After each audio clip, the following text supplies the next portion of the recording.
Good evening. What's up, dude? Ready to get another AEW Dynamite review show underway? That I am. All right. But first, let's hit it. Agility from the champion. Oh, deep six! That could be it. Delivers this deep six.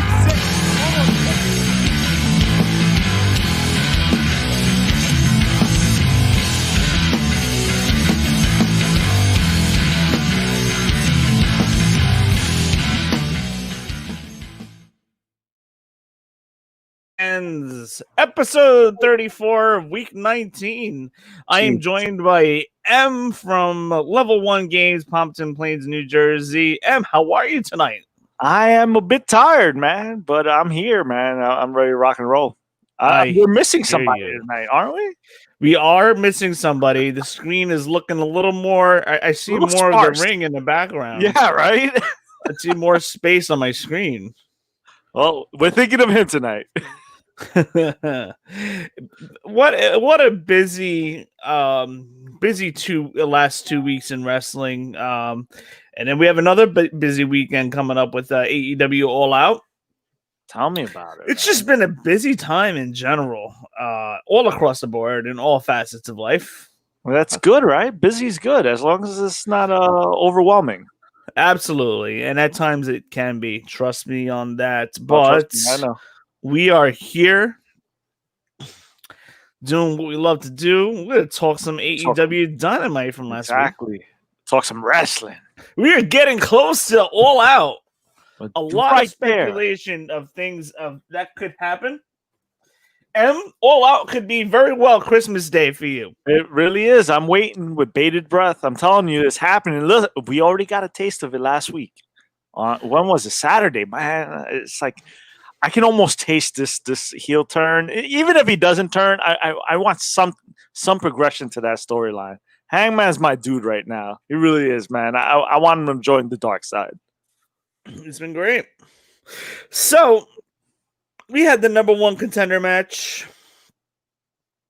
We have the American Nightmares versus the Young Bucks versus Best Friends versus FTR. What a surprise, right? Yeah. Like, who was it first? It was Young Bucks and the Nightmare Family, right? Yeah, the Bucks were with the BTE trigger. They eliminated the American Nightmares first. You know, I was surprised that the Nightmare Family was in that at all. I would have expected Santana Ortiz to be in that, honestly. A more established tag team or someone else, but I was surprised that they picked the Nightmare Family to start that off with the Young Bucks. Yeah, and not to mention we had the Best Friends FTR, but I think the reason why they wanted to do this match this way is so that the Young Bucks don't see FTR 2-on-2 just yet. Oh yeah, no, I understood that part, but it was just a weird. Like, have they won anything lately? Like, why were they in a number one contenders match? It just seemed odd to me when they announced that.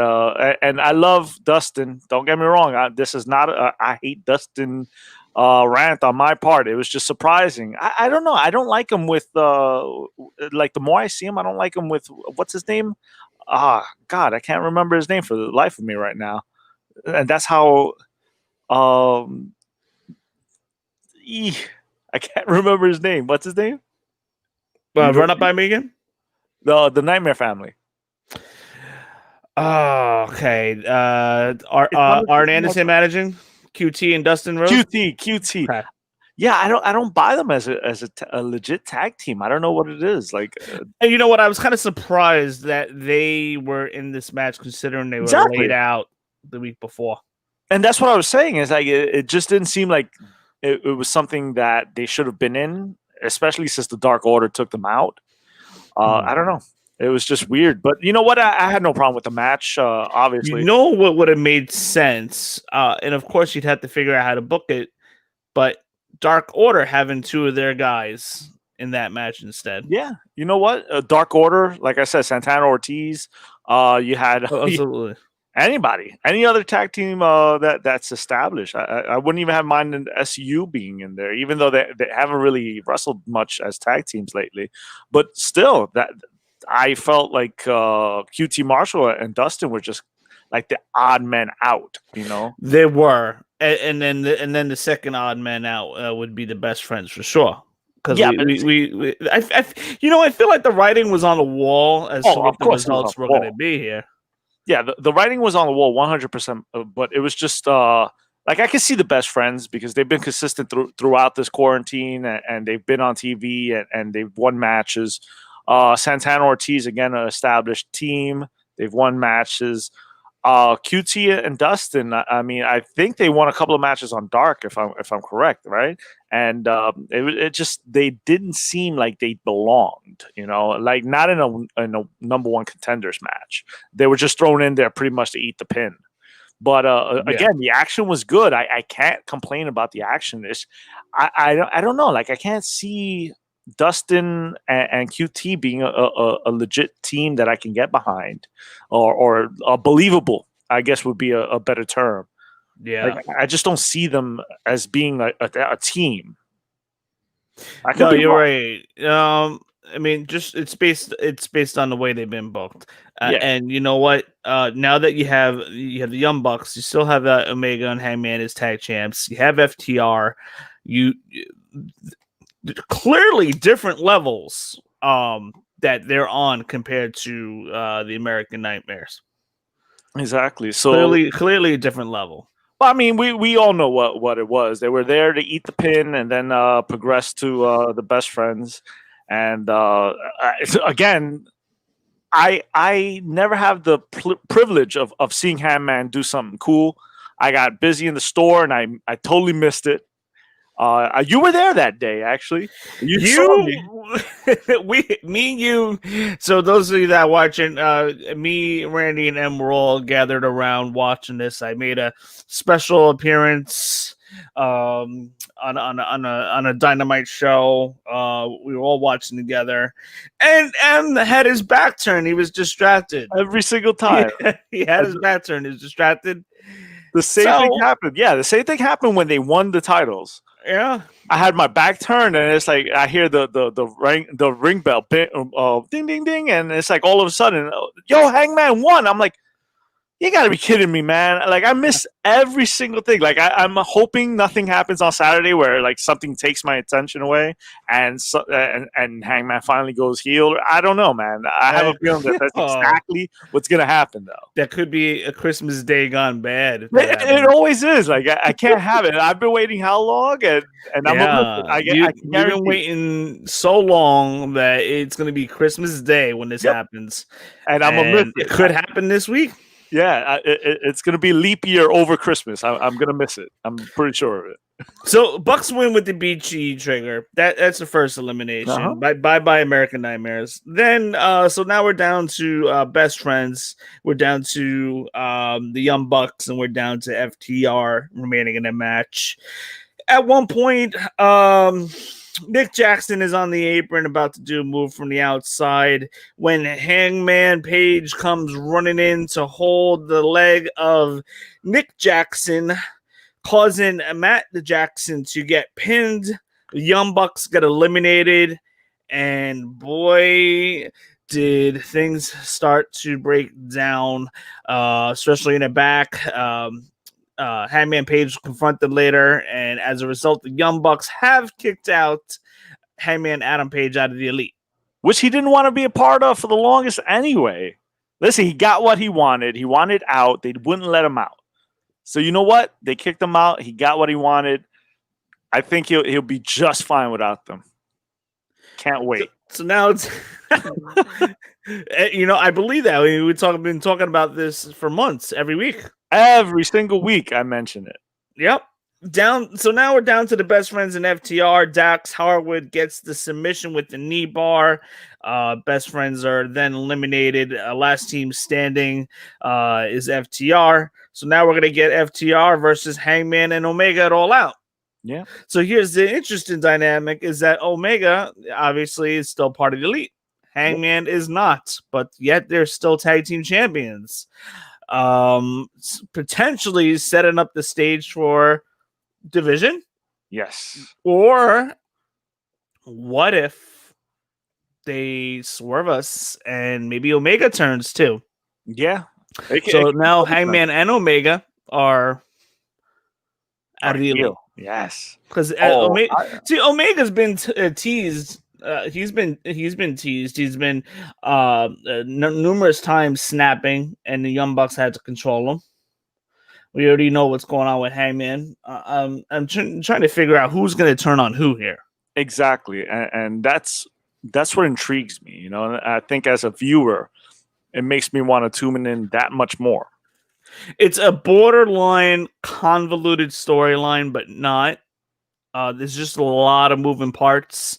It's a bunch of what ifs here. But I believe something's going down this Saturday at All Out, and we'll hopefully have a little bit more of a grasp on that after tomorrow's Dynamite.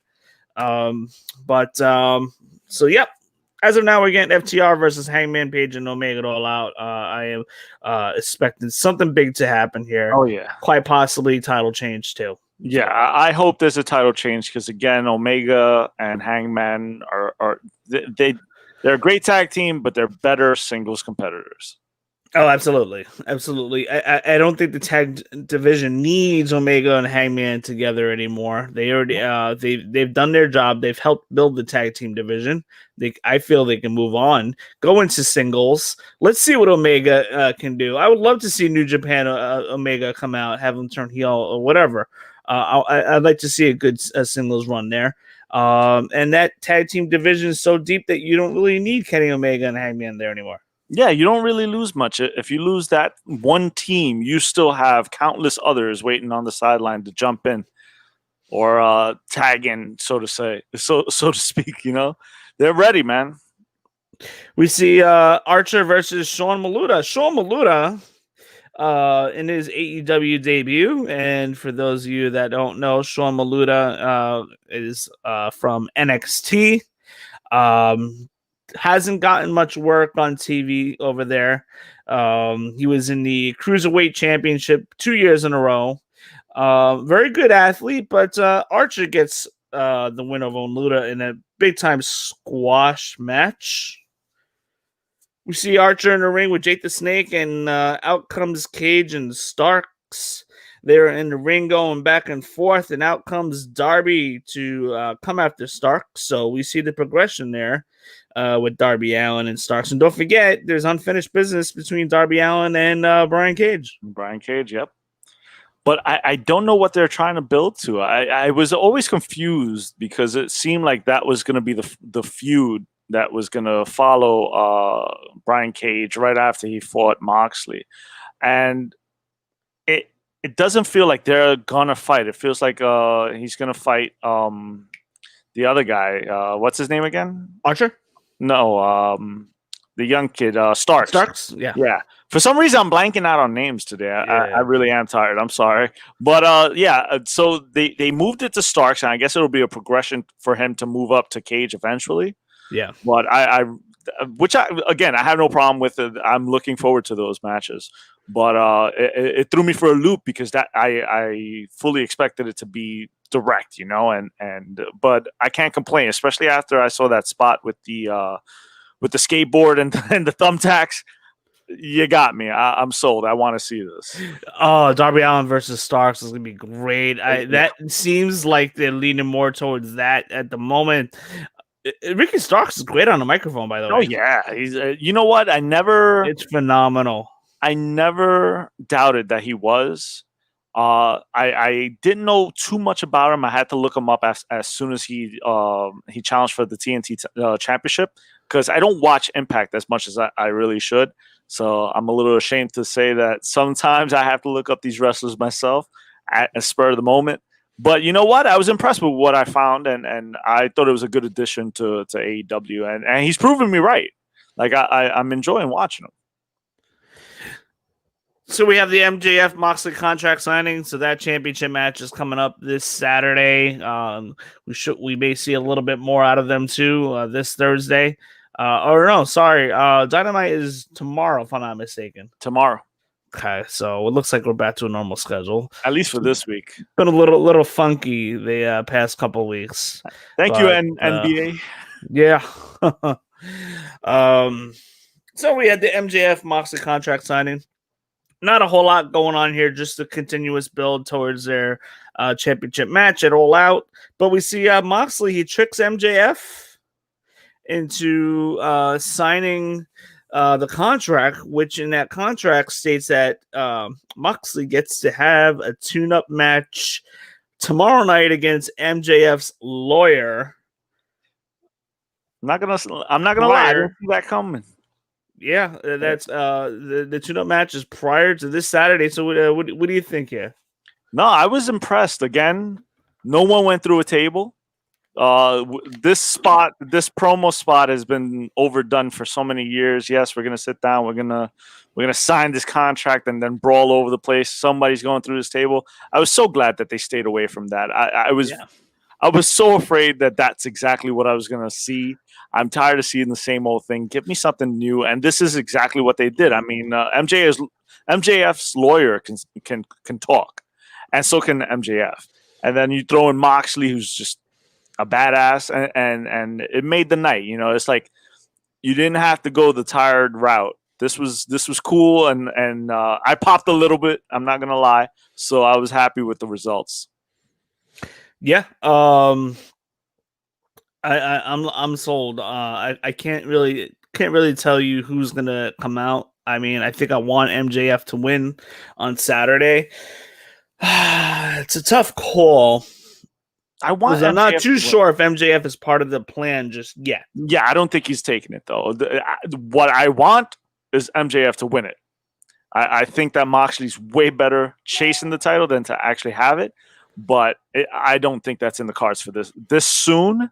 And I think they need to. I don't think they need to. I think they're going to work with MJF more and establish him more.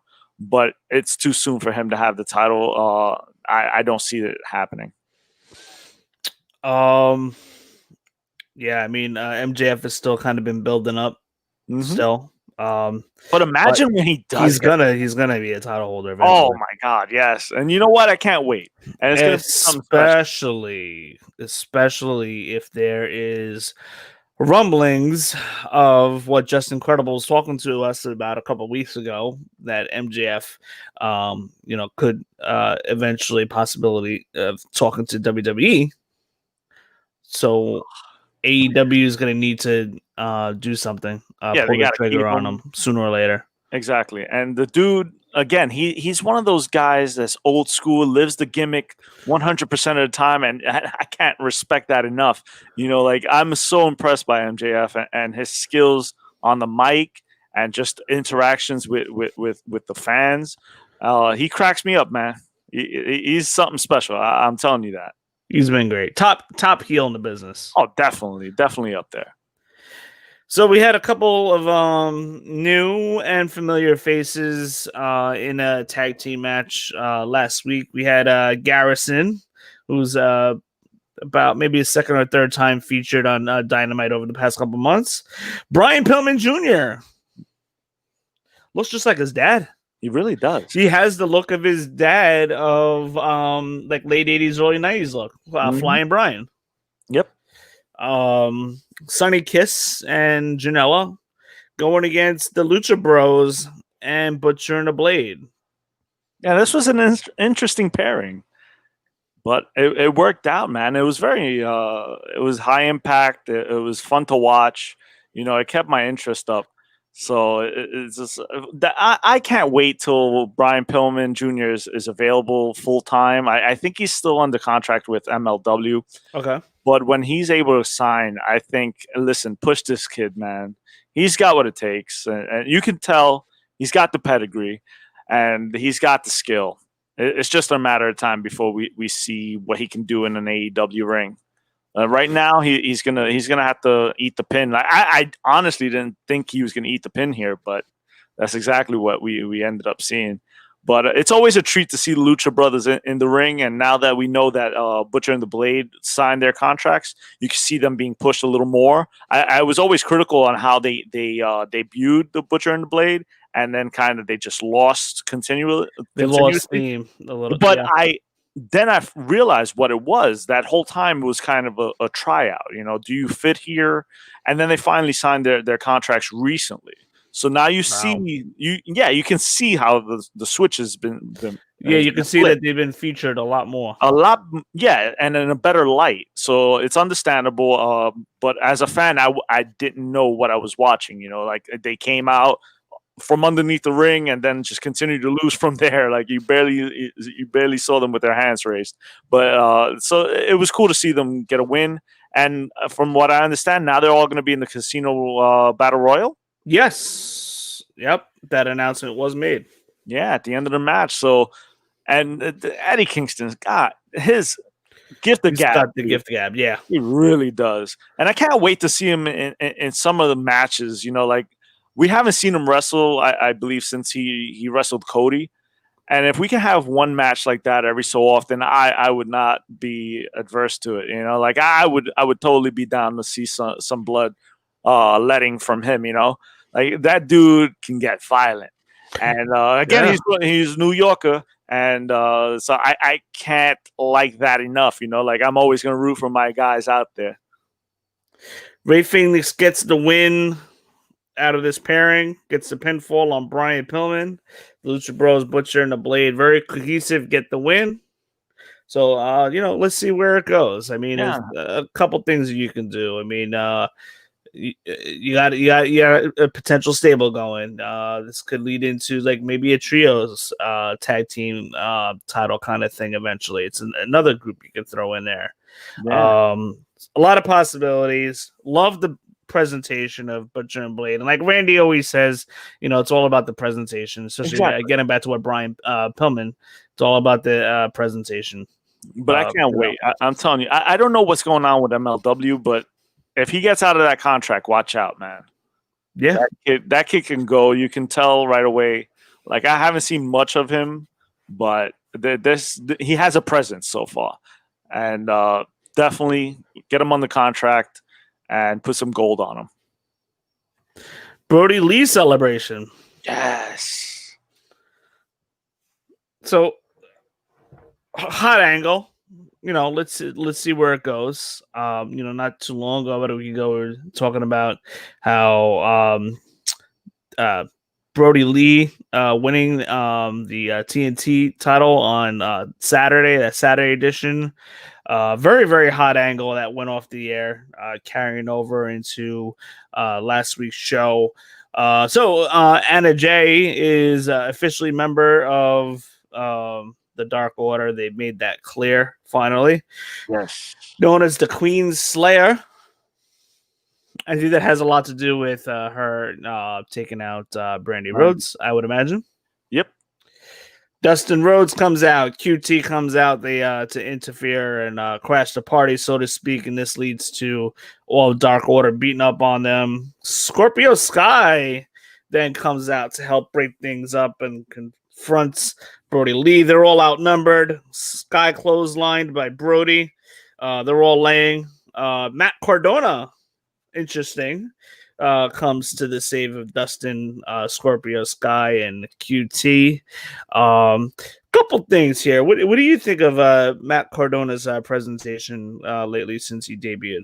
That dude looks like a monster. I mean, he's built like a bodybuilder, so I understand it. Totally different from the other federation, man, and I dig it because and honestly, he should have been a bigger star. I always thought it was a waste of talent. So they're treating him like I think he should have been treated years ago.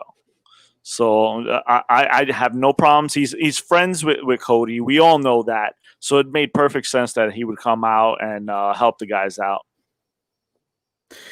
It makes a little sense that we probably could see a match between Matt Cardona, Dustin, Sky, QT versus Dark Order. I feel like that can come along. Yeah, I fully expect that to happen. And that was another thing. It was that QT Marshall and Dustin were in the earlier match, and it felt, I don't know, it felt off, right?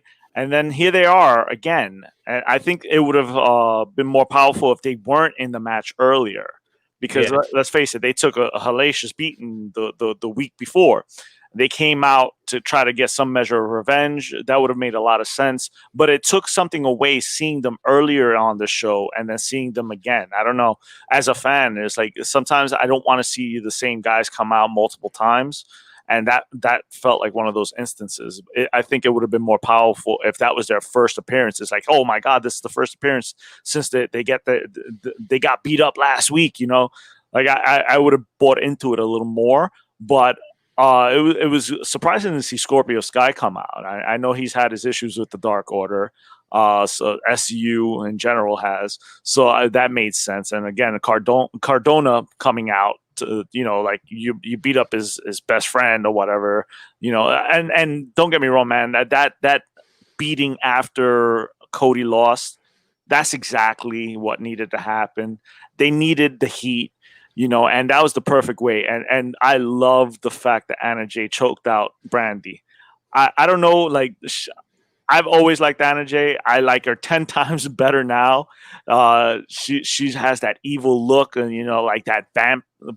What is it? Temptress, vampiress. I don't know what the perfect word to describe her is, but she looks the part, and you can see it on her face. She's comfortable playing this gimmick, and I'm like really excited. Like I follow her on Instagram. Like I follow most of these guys on Instagram, so I'm constantly watching what they're doing.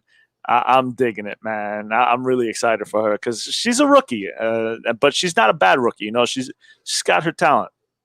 Yeah, she's developing a character pretty quick, which is awesome. Yeah, exactly. And that was my fear that the women's division needs that too. Yeah, we need different characters. We need people to. I don't know. Like right now, they aren't standing tall and proud. There's something missing. I think they'll get it eventually, but it's not there yet. They just have to keep at it, and I'm pretty sure eventually you're going to strike gold. The fact that they got Thunder Rosa coming in for a title match has me ecstatic. Like I'm losing my mind just thinking about it, talking about it. And then they showed a promo for that this week's episode. Yeah, and I've always been a fan of Thunder Rosa. Like she's awesome in the ring. So her and Sheeta going at it, you couldn't give me a better match. This would be great. This is exactly the type of women's match I was waiting for, and they're giving it to me. I just got to pay $50. That's it. to put a bow on the last match that we talked about, I'm not too sure if I'm 100% crazy with the presentation of Matt Cardona just yet. No. What do you think they can do to endear him to you? Well, right now he's kind of coming off as a little vanilla. He does come off a little vanilla. All I noticed different about him is he got jacked up. Yeah, he's huge, isn't he? He got jacked up, but like, what's his character? What's he doing? What's his story? I need to know all that. Obviously, we know where he came from. Yeah, exactly. But I need to see more of a backstory, how you're going to integrate into all these storylines. I know you're friends with Cody Rhodes. Great. I get that. But like, who are you? What is AEW, Zack Ryder, Matt Cardona? Like, what's going to be your shtick? Exactly. So to speak. So that's a little bit why I'm not really quite connecting just yet. Yeah. I'm not connecting yet. I'm not connecting, but I rarely connect with the faces anyway. So I just assumed that was that. But you're right. He is a little vanilla. He has to come out, or at least give us a quick promo about his life and what his motivations are being in AEW. Because from what I understand, he has a short contract, so he's not on the contract for very long. I'm assuming it's one of those, let's see if you like it here before we lock you down for longer a period of time. But and maybe that's why they're presenting him the way they are. But you got to give us something as fans to invest in and have us cheer for him. You're probably not going to get me to cheer for him because, again, I'm probably going to cheer for whoever he's fighting because they're the heel. For what I've heard, he's been signed for 5 appearances. Exactly. So it's a short contract, 5 appearances. He's already had 2 appearances? At least, 2 to 3. Yeah. So we got maybe 2 more in the books before they start talking about something a little more long term. But before then, again, if you want the fans to And I think that's one of the problems that AEW has, is that they do a lot of these short-term deals, but so the fans don't get invested. I mean, we had the same thing happen with what's his name? God, I'm blanking on his name. Big Hawaiian guy. AEW Ring of Honor. I mean, New Japan Ring of Honor. Cobb. Jeff Cobb. Yes. I don't know why. I'm surprised I knew that. Yeah, right? You're the New Japan guy. I am. I don't know, man. I'm just I'm a little out of it. Like today, I can't remember people's names for some odd reason. But yeah, like the Jeff Cobb, it was what, two appearances, and that was it. You know, you can't get invested as a fan knowing that this guy's going to be there for a blink of an eye. And that's the fear here. And I don't think that AEW has done any favors to themselves, because this could all be remedied if you just give us a quick promo. Hey, this is my motivation for being here. I wasn't given these opportunities elsewhere. They let me hold the title for one day, and here I want to prove that I can be a champion. That's something. I'm just spitballing, but give me something to sink my teeth into and invest in as a fan. I can't do that if he's just a big hulking dude running to save people. Like, what are you, like Superman? I don't know. I'm not a big Superman fan either, because he's pretty vanilla. So, yeah. So you're 100% right. Again, just give us something. So what are you, Batman? Yeah, I'm 1,000% Batman. I can't wait for the new movie. Yeah, me too. I can't wait till the next. Trailer was pretty decent. Yeah, tell me about it. Again, that popped me, man. The way he whooped that dude, Jesus, I can't wait. So the next segment that happened was we see Hangman backstage getting kicked out of the Elite. We talked about that already. Swole defeats Cedric Alexander's girl. Swole. Wouldn't be surprised if we see Cedric Alexander in AEW at some point. I totally see that happening. There's a number of couples that are split up. Half of them, you got Spears in AEW with Peyton Royce in WWE on Raw. Then you got John Moxley. Mox and Renee Young. Renee Young can't be there for 6 months. Yeah, but if she were to come back. But so there's at least 5 couples that I could think of where one of them's in one organization and another's up north. Look at this one. There's Io Shirai, who's NXT Women's Champion. Yeah. And her fiance, Evil, who is in New Japan Pro Wrestling. So they're in 2 different countries. Wow. So that's pretty interesting. Wow. One of them is going to defect. Oh, yeah, definitely. There were rumors that she was going to go back to Japan, but they offered her more money. So we'll see what happens. So Swole defeats. She's been getting a lot more airtime, and I think a lot of that's also due to the fact that Britt Baker can't wrestle right now, at least. Statlander and a couple of other names that haven't been able to make the events because of COVID. Well, Statlander has the injury. She had I think it was a torn ACL. She had repaired recently.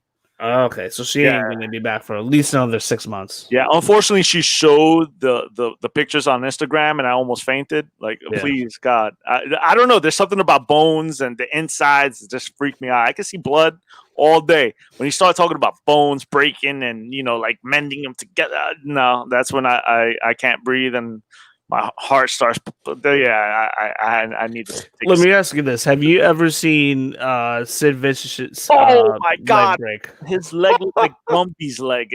Why would you go up to the top? What was it? The second rope, and then do a big boot? Was it the second rope? It was the second rope, and then he jumped off and did a big boot. I don't know who, and somebody told him, "Hey, that would be really cool." Sid versus Benoit. Yeah, but why in the hell you're that big? You're landing on one leg. Why would you ever dream of doing that? It's not even in his moveset. Exactly. Somebody told him to do it. He's never done it before. He goes up in front of a live audience and destroys his leg. That was... I have never... His leg was like a noodle. Yeah, it was limp. Oh my god, I've seen it 100 times, and every time it makes me a little queasy. It's like, oh man, I can't deal with that.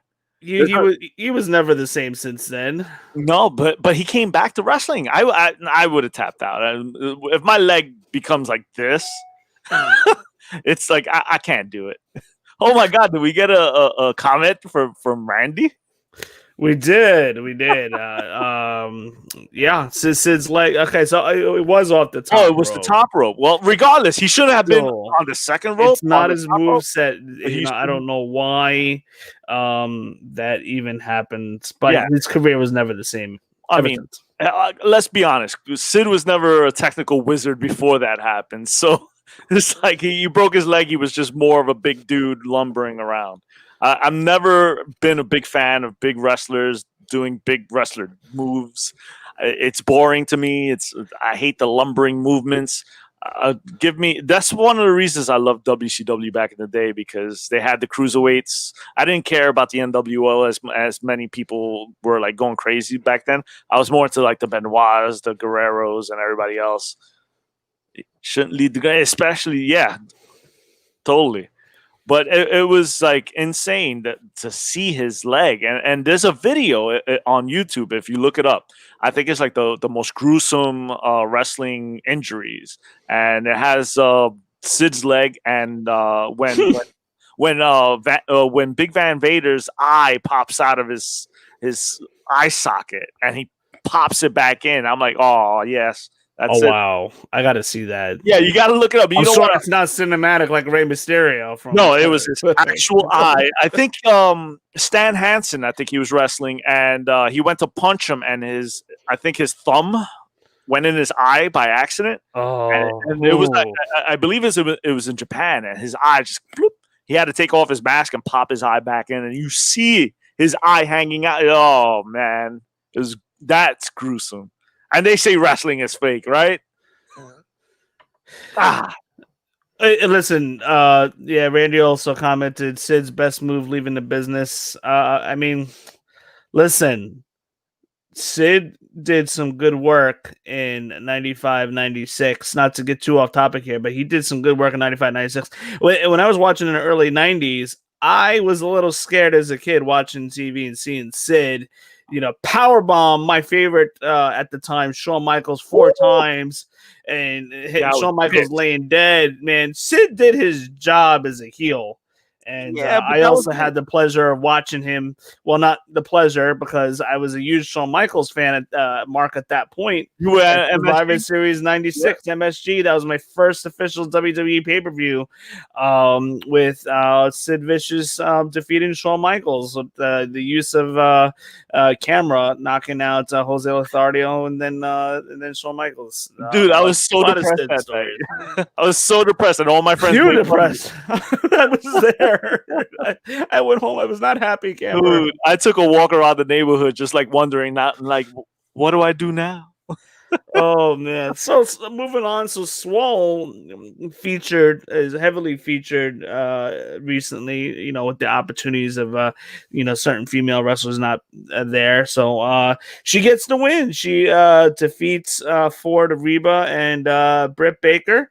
If I'm not mistaken, I think there was a stipulation involved here that if Swole defeated both Ford Reba and Britt Baker, that Swole will get a match in the future, which shouldn't be that far against Britt Baker. Yep, but it wasn't much of a match. I mean, not really. This match was a botch fest. Yeah, there was just something off. I mean, Reba is again. I think she was a cheerleader. Clearly green. Yeah, super green. And at one point, Swole goes for the Hurricanrana off the top, and she's like 3 seconds late and jumps off. You could tell she's still learning. And I wish her the best of luck. But I think that this was too early for her to be in that spotlight, to be taking those moves. It was really bad. It was hard. Penelope Ford was not herself. She wasn't. There was something off about her. Maybe she didn't feel well. Maybe she knew this was going to be crap. I honestly don't know. Not to disrespect the wrestlers involved, but it was not fun to watch as a fan. It was just really bad. And I like everybody involved. I really do. but this one was a miss. It was 100%. It was. The match was sloppy. Penelope Ford, she clearly wasn't herself. And Britt Baker, I mean, she tried to get involved with a crutch a little bit, but she wasn't really doing anything. She's still, for all we know, she might be healthy and clear and ready to go, and just selling the injury. We don't really know, but this is right around the time frame that she should be coming back very soon. So. But we didn't get much out of her except for her looking good in the wheelchair as always. Exactly, and I can't wait. You knew Swell was getting the win here because otherwise they wouldn't put the stipulation. Exactly, 100%. Tables match: Matt Hardy versus Sammy Guevara. I was actually really excited about this main event. Yeah, absolutely. So a little backstory here, as you guys know, Sammy Guevara had hit Matt Hardy by accident. I guess it was the wrong chair, or hit him hard. Matt Hardy wasn't ready for it. I think it was the wrong chair. It was the wrong chair, and he just Matt Hardy got opened up. Yeah, we saw blood. Supposedly Sammy Guevara took some heat in the backstage. At least just for the short term, because it was an accident. So sure, he wasn't intending to do it in real life intentionally, and then it looked amazing on camera though. It did. Hey, listen, the AEW has been playing off of it the past couple of weeks now. You have to. It's like, listen, it happened. Now we're gonna use it. Sammy Guevara defeats Matt Hardy here. It's about time. I was so excited for this match. The only thing is, I was looking at the time. I think they started this match, 9:50. So we knew that it was going to be rushed. For a tables match to be over within 10 minutes, it's probably going to go a little less than 10. I thought it was a little rushed. I mean, it was just spot. Which, again, normally I don't have a problem. But I honestly think they should have got a good 20 minutes for this match. I think they would have got into their rhythm a little more. It would have got the people more invested in it, because it felt like you blinked and it was over. Yeah. So that was my only issue with it. The guys put a lot on the line, and they did some incredible jumps, and they're going through tables. But I like how they went through tables, but they didn't lose. It had to be on offensive. Yeah. Oh, yeah. And they explained it, and I'm like, all right, cool. You explained it. You let everybody know that this is exactly how you win the match. I had no problem with that. I think they should have done it at the beginning of the match, but hey, whatever. At least there was an explanation, so I can't complain. But again, it was one of those rush matches. That's my only issue. But otherwise, it was fun to watch, and the right person came out the victor. Yeah, Matt Hardy. I liked some of the details in this match. Matt Hardy busted out the deleted table. Yeah, the word deleted spray paint on it. Well, that's pretty cool. Just for Sammy Guevara to suplex him through the table for the win. Yep. Pretty good feud here. I'm not too sure if they capitalize on this, or the payoff is right then and there. They're done and they can move on. I guess we'll have to see what happens on Dynamite. But after the match though, we see Orange running on the stage in the far background. You see Orange running across the stage as Chris Jericho was doing commentary that night, and he did an awesome job as always. Oh, great job on commentary! Absolutely, he kills it each and every single time. But attacking Jericho, and that's how they go off the air. So we're getting one more match, and this is it. It's gone after All Out. After All Out, that's their last match. Listen, the fact that you had Orange run out, all right, a sloth. His character is being a sloth. He ran out to attack Jericho. The mystique is totally gone for me. As I'm not the typical fan. There's probably a lot of people that dug it. This guy did not. I hated every second of it. It was a tired trope that we've seen a million times from every wrestling company, and I expected a little more. I expected a lot more creativity with this whole feud, and the fact that it's going on the way it is, I don't know. I'm not digging it. The fact that they're going to, what is it? The mimosa. What's it called? The mimosa. I'm horrible with names today. The mimosa bubbly. No, it's a mimosa mashup, something like that. I don't know. I'm not excited about the match. I didn't want the match to happen in the beginning. I think it should have been a one and done. Listen, Jericho fought. What's a? Oh my God, I'm so bad today. He fought Jungle Boy. Yeah. Right. That was that was in December, I believe, or November. But he fought him once, and that was it, right? We didn't have a rematch of that. That it was a one and done, and he moved on. I thought that everything with Cassidy should have been a one and done. Move on. Cassidy could have fought somebody else. If you want to revisit this later on, maybe months down the road, cool. But to have 3 matches in a row, talk about overkill, and he's dropping juice on them. And the further along we get in the rivalry, the more ridiculous it becomes. I mean, listen, it was hot when it first happened. The picture of Cassidy with blood running down his ear, that did it for me. I was like, wow, this is awesome. This is going to be great. And it was good. And it should have been done. We didn't need to see the rematch, and we don't need to see the third rematch. I honestly don't want to see this, and I shudder to see what they're going to do tomorrow. I think it's a waste of time at this point. I really do. And I love Jericho. For me to say that, like, I'm really excited about him. And I think this rivalry has downgraded the inner circle a little bit because they feel less important. I think I was talking to Randy earlier, and I have to mention him. Honorable mention, Randy.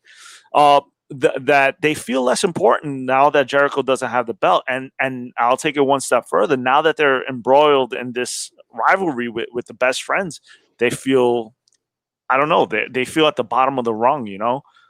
It just doesn't make sense to me. It's not doing it for me as a fan. I'm not looking forward to it. It's just ridiculous. You know what it is? You got they were featured heavily, but now you have a hot feud for the tag titles going on. Exactly. You have a match that they're trying to build to Young Bucks versus FTR, probably in November. They got their world title scene going on. They got Jericho Wilson with Orange Cassidy. So yeah, they kind of taken just a little step back. They haven't been primarily featured, that's for sure. That is for sure. But yeah, it's just they feel less important, and that's the perfect way of putting it for me.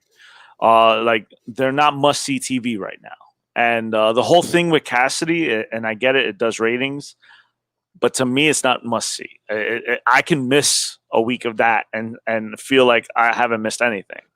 Like it's just basically this is the stuff that I've seen for years from every other feud. It feels generic, even though we have a kooky, orange and bubbly type match where you throw each other. I don't care, man. Well, you know what? The must-see aura around Orange Cassidy has kind of gone away for now. Yeah, it's been tarnished. I think he should have been taken out for special occasions. I loved him in the ladder match at Double or Nothing. You know, the fact that he didn't know how the match even worked. You know, like those are the things that we enjoy. You know, he's just simple. He's not overly complicated. And again, the best way I can describe him is sloth-like. So he's not going to put maximum effort. So now I see him putting maximum effort week in and week out. Well, then you're just like everybody else. What makes you special? And the thing that made him special was that he was sloth-like and didn't care. Now you're caring too much. It's not the same character. Absolutely. Well, yeah. We'll see what happens. I'm sure that there will be some fun parts of this Jericho Orange Cassidy match with especially with Jericho, the way he wrestles and banters. I think there's going to be some kind of level of entertainment for you. I just hope that we get through it, and we get to the next chapter, whatever's going to happen, I just want them to separate. I don't want to see another match. If they wrestle again, I don't want to see it anytime soon. It's got to be next year sometime. I just keep them away. Yeah. Well, listen, this would be the third time now. You got to end it after this for sure. Yeah, definitely. Third time in what, a month or so? About that. Yeah, yes, about a month and a half. Early to mid-July. Yeah, so about a month and a half of this, I'm done. I tap. So that pretty much wraps up the Dynamite review of last week. Now heading into this week, we have a couple matches. This is a go-home show. This is the last opportunity for AEW to sell fans on their pay-per-view. Fans haven't been sold on already. This is the opportunity, the one last shot, one last show before All Out. So we're getting Chris Jericho versus Joey Janela in a one-on-one match. That is absolutely happening. Then we're going to get Jon Moxley in versus MJF's lawyer, Mark Sterling. So I could expect some shenanigans from MJF there for sure. I would probably expect the way I see it. I'm expecting MJF to somehow be standing tall at the end of their program on Wednesday night for sure. Definitely leading into All Out because he really hasn't stood tall over Jon Moxley yet. Not yet. So it's got to be. I think that's happening tomorrow. I think that's happening. He's going to somehow interfere there. Santana and Ortiz versus Best Friends. We were just talking about Santana and Ortiz moments ago. Santana and Ortiz got to get the win here. Yeah. I think Best Friends have gotten quite a bit of wins lately. So I haven't seen much of Santana and Ortiz getting some wins. They got to get the win here Wednesday night for sure, that we just talked about. Let's save some credibility because they came in with such fanfare, and this year has been kind of bad for them. I don't know any other way to put it. And then we get the Young Bucks and the Jurassic Express on one side versus Social, Uncensored, and Private Party. That'll be interesting. I don't know what it'll accomplish. Social Uncensored meaning SCU. SCU, yeah. That threw me off. I'm reading this one off the AEW website. I'm reading them like Social Uncensored. What? Who are these guys? And then looking like, oh, SCU. Okay. SoCal. Oh man. Yes, we're both tired today. Let's just be honest. Oh, absolutely. It's been a long day. This has been a long day. It's been a long couple weeks. This is my second show of today. Both these will be available on podcasts, on iTunes, Google, or Spotify. So, we're looking for a pretty good Dynamite here. We're getting 2 tag team matches. AEW can't do any wrong with the tag teams. As far as the working of the matches, I just enjoy whatever tag team match they give me at this point. AEW is clearly strong there with the tag team, so I'll be looking forward to that, especially in that 8-man. I'm expecting that to be another wild match, and probably to start the show. Yep, more than likely. Well, for those of you that are watching or listening, thank you so much for joining us and watching. Just know that we're available on Google, iTunes, and Spotify. If you can't watch us, make sure you have our shows downloaded so you don't miss. And listen, be sure, and I can't stress this enough, for those of you that are watching, be sure to share this with your wrestling fans. Give them a text them the message. Text them episode 25 with the Just Incredible episode. Yeah, help us get the word out there that we are here each and every single week breaking down WWE, NXT, AEW. We can't do it without you guys. Also to thank our viewers from London, Ireland, our listeners rather, Bangladesh, Germany, Pakistan.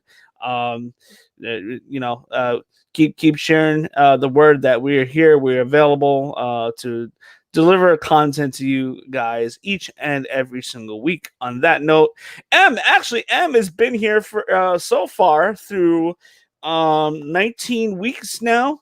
Is it 19? 19. This is week 19, episode 34. M has been on each and every single AEW show so far. I'm the Iron Man, dude. You the Iron Man. I'm like Cal Ripken. You are the Iron Man. We will be looking to hopefully come to you around Thursday or so with a quick prediction show. Rather, I think this Thursday will be pretty predictions. So for those of you that are watching this Thursday, and hopefully you guys get it on the podcast in time by Saturday. So Thursday will be a prediction heavy show. Next week will be a little bit more on the lighter end. I will be away on vacation. So we'll see when that time comes. But we got our prediction show coming up All Out on Saturday. It's going to be such a good weekend. Post show coming up on Sunday. And really quick, and I've asked you this. This is probably the 5th time now. New Japan, the G1 tournament. When does that start up again? G1 starts on September 19th. Okay, September 19th. All right. Yeah, it's going to be a weird G1 because, like I said, only the Japanese wrestlers are in Japan. I think we have Zack Sabre Jr. is British, and he's still there. And one of the young lions is, I forgot his name already. It's a really bad day. How about Jay White? Jay White is in the U.S. He actually lives. I thought he lived in New Zealand. He actually lives in Florida. So he's doing New Japan Strong on Fridays.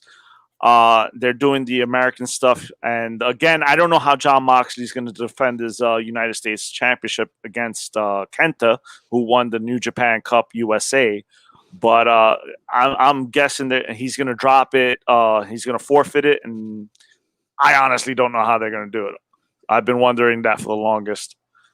I even looked up on the internet a little while ago just to see if something came up, and Moxley's not under contract with New Japan at the moment.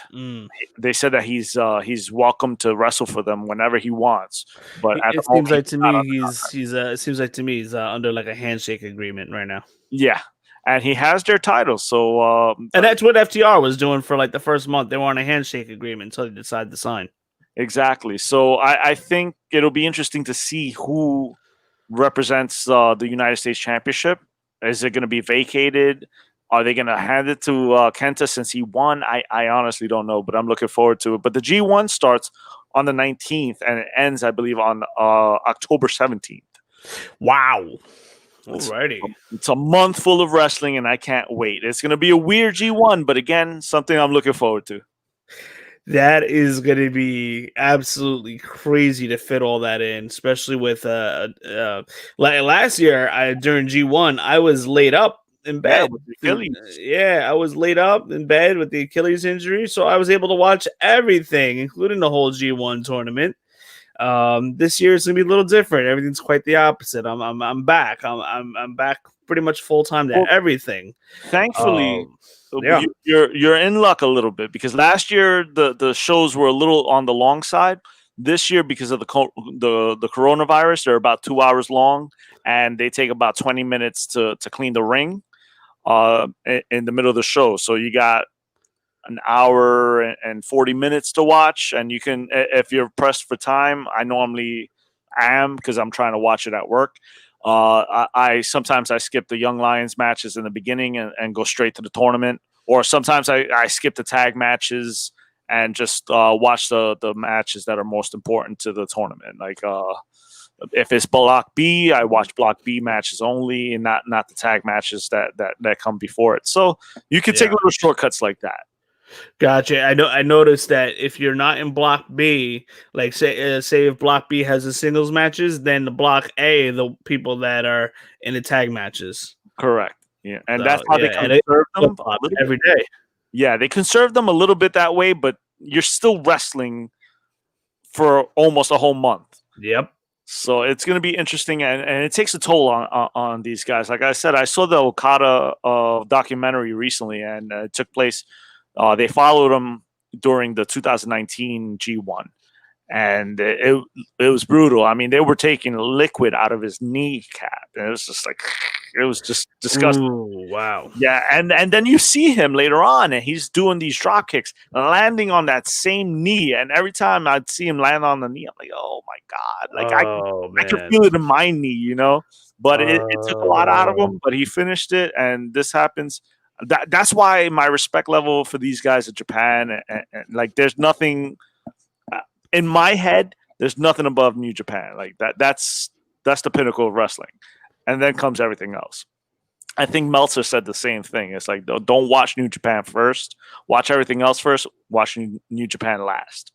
Because if you're watching it for pure wrestling, which I am, like, I love to see the wrestling aspect of it, then that's what you're going to get. You know, you're going to get these guys beating the crap out of each other. I think I saw this weekend was Shingo Takagi and Minoru Suzuki, and they beat the living crap out of each other, and it was amazing. Like, I could not stop watching it. I watched it twice. I watched it once at home, then I got to work and I watched it again, and I showed everybody else. I was like, yo, man, you got to see this match. So that is an interesting fact that we discussed in our chat a couple of days ago, that Hulk Hogan was a winner, first winner of the G1 tournament in New Japan, defeating Antonio Inoki. That was the first G1.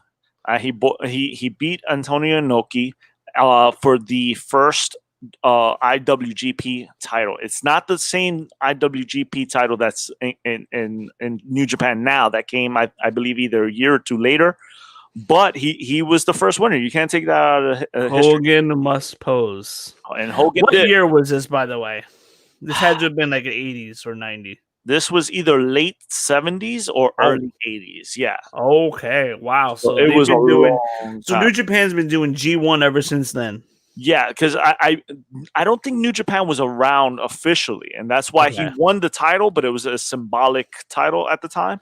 And it wasn't until the year later or 2 years later that it became a promotion, and that was Inoki's baby, and that's where everything comes from. And IWGP stands for International Wrestling Grand Prix. So that's what we hold dear now. It's like, oh my God, the IWGP and the way they respect their champions and the lineage and all of that stuff. Like, it makes me proud to watch like a title match, and they really do give it their all, man. Like, I know. Yeah, they beat the crap out of each other. I know. You know what? I was always impressed with some Kenny Omega versus Okada matches. Yeah. But you know what? There's been so 1 hour matches. Yeah, 1 hour matches, and that's at the time, because I think that was like one of the first like newer matches I saw, because I used to watch it more when I was like a teenager, like 15, 16, 17 years old. But now, like, they have hour-long matches, and that was the first one I saw, was the Okada and Kenny. But then I found out that that's like a regular thing, man. Sometimes they go for an hour.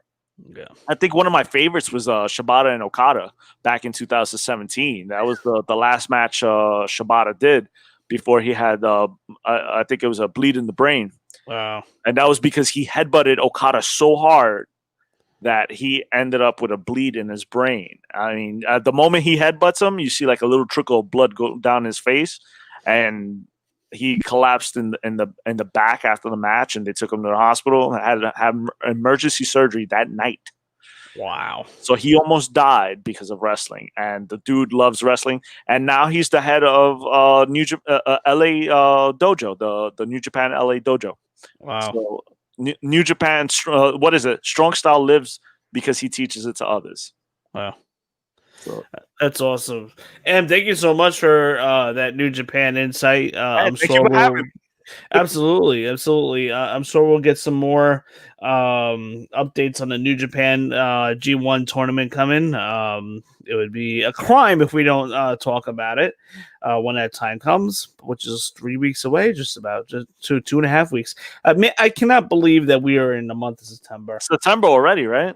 Yeah, and let me tell you something. This is going to be a very special fall season for wrestling. Think so? Yeah, because it's different this year, because AEW, this is going to be their first full fall.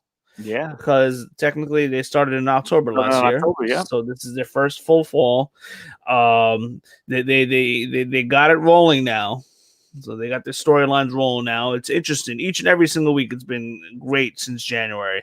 Believe it or not, WWE's got some intriguing stuff going on to see. Although it may not be good or great, but they got some new content going.